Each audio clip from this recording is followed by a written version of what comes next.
Hey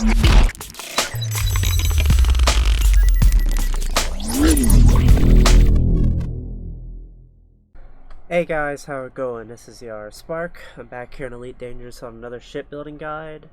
It was actually brought to my attention the other day that I haven't done a part 2 or a follow-up video to my Krait Phanotm build guide, and I had a lot of speculations and other stuff about that, people talking about it, saying it needs a little bit of a touch-up there and there, so I went out. I've been doing a lot of research on this ship, and this ship is really challenging and kind of a confusing ship at times. I fly it as mostly a wing ship and a 1v1 ship, but I can use it for that. And I've kind of fine-tuned it in between the two, and it seems to work out pretty well in my opinion. So we're going to go over it and cover everything that I've done to this ship so far.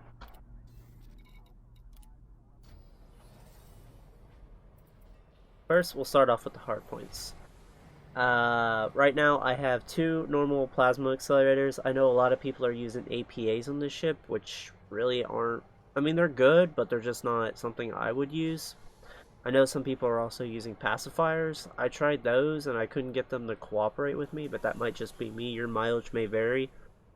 But for what I did to make up for some damage loss, losing that extra large hard point, like on the Mark II, is that I actually applied one with Efficient 5 Dispersal Field to knock gimbaled stuff off while you save your chaff a little bit, in my opinion. And then I have a overcharged plasma accelerator with target lock breaker.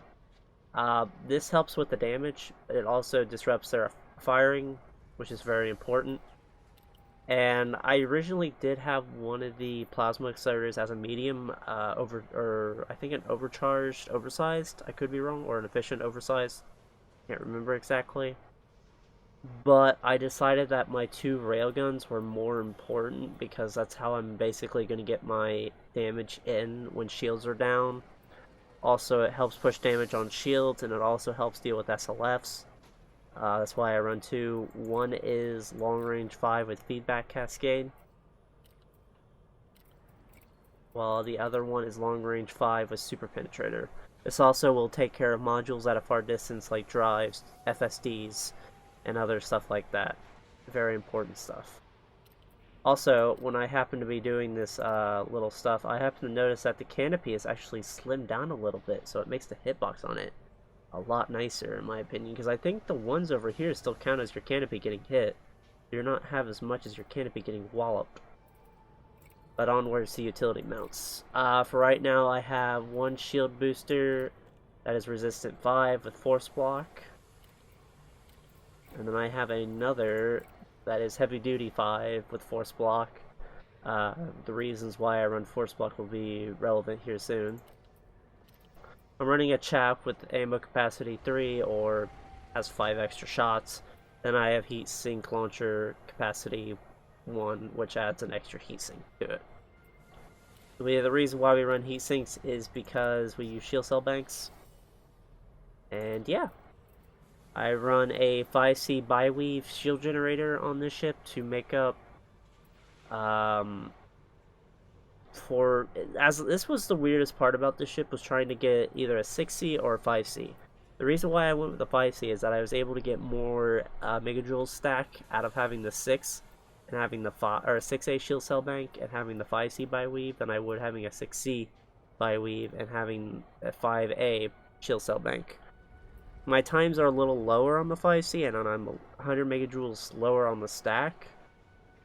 But I think it's worth having the extra megajoule stack overall, because the ship's nimble, it should be able to get its stack, and it still has a decent recovery and recharge time, so why not?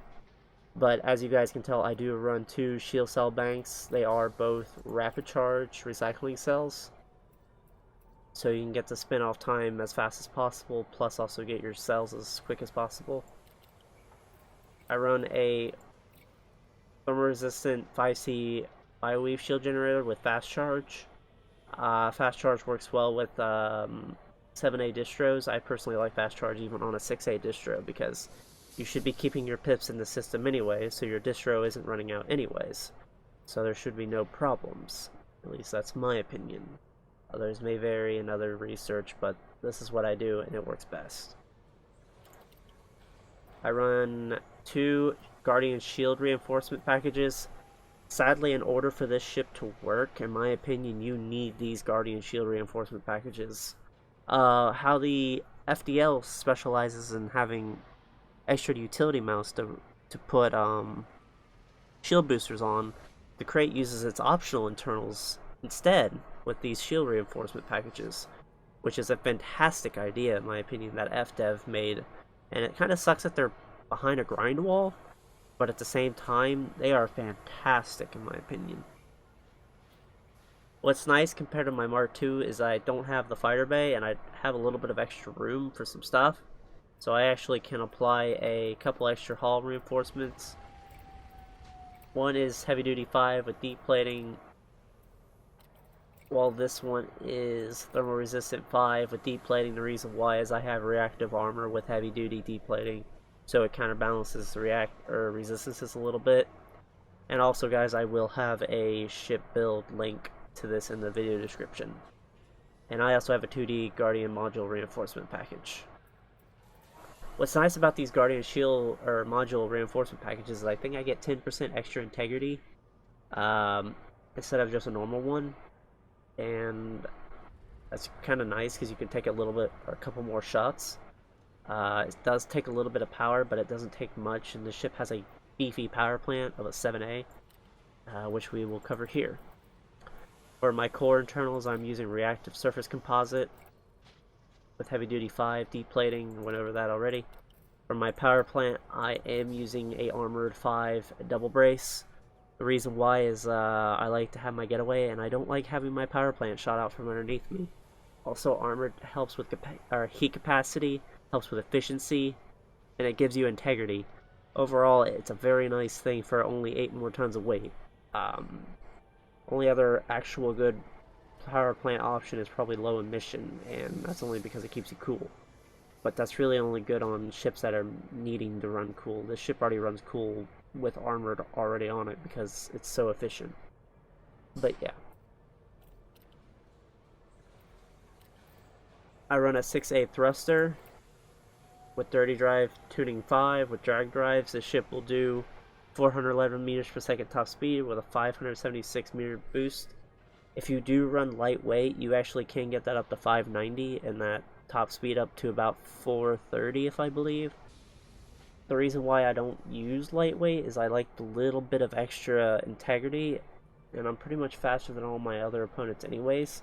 The only other ship I really have to worry about is the Mamba or another Phantom, so it's not too concerning.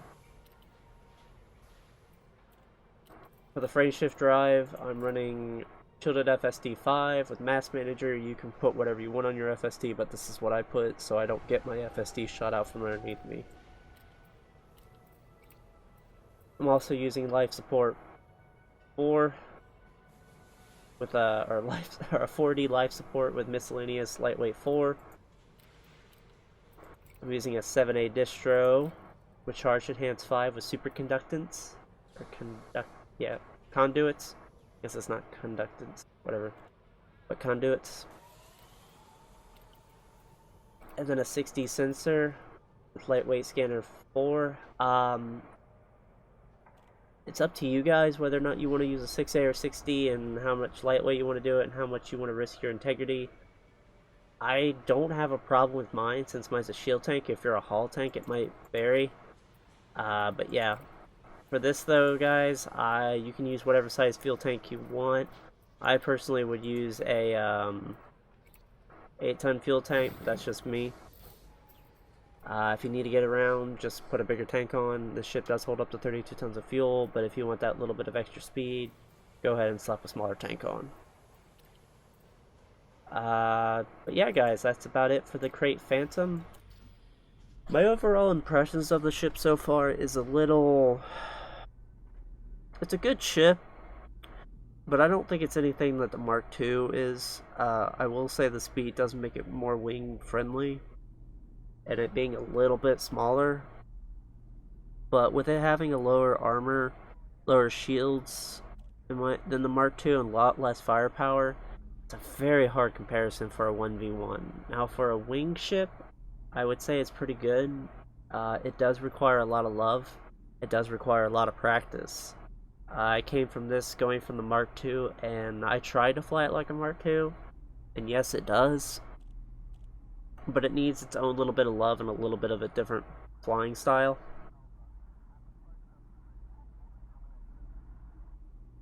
But I'm curious to see what you guys think of it.